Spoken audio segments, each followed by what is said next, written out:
दिल्ली वाले जानते हैं कि ये दिल्ली का सुप्रसिद्ध रामलीला मैदान है।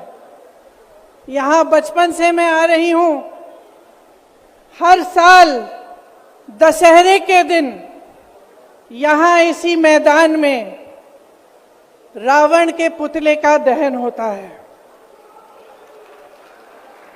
मैं छोटी थी तो अपनी दादी जी इंदिरा जी के साथ आती थी, उनके पैरों के पास जमीन पर बैठ के देखती थी।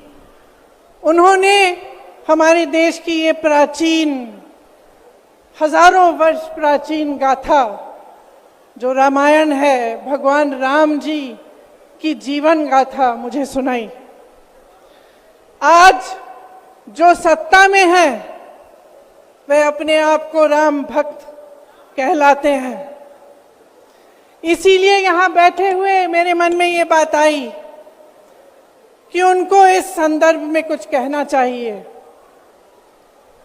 मुझे लगता है कि वे कर्मकांड में उलझ गए हैं। मुझे लगता है कि वे दिखावे में लिप्त हो चुके हैं। इसीलिए मैं आज यहाँ खड़े होकर उन्हें याद दिलाना चाहती हूँ कि वो हजारों वर्ष पुरानी गाथा क्या थी और उसका संदेश क्या था। भगवान राम जब सत्य के लिए लड़े, उनके पास सत्ता नहीं थी। भगवान राम जब सत्य के लिए लड़े, उनके पास संसाधन नहीं थे। उनके पास तो रथ भी नहीं था। रथ रावण के पास था, संसाधन रावण के पास थे, सेना रावण के पास थी, सोना रावण के पास थी। वो तो सोने की लंका में रहता था। भगवान राम के पास सत्य था, आशा थी, आस्था थी, प्रेम था, परोपकार था, विनय था, धीरज था, साहस था और भगवान राम के पास सत्य था। मैं सत्ता में बैठे हुए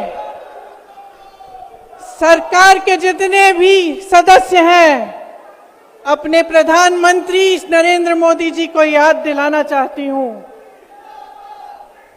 कि इस जीवन राम भगवान के जीवन गाथा का क्या संदेश था। सत्ता सदैव नहीं रहती, सदैव नहीं रहती सत्ता। सत्ता आती है, जाती है, अहंकार चूर चूर होता है एक दिन।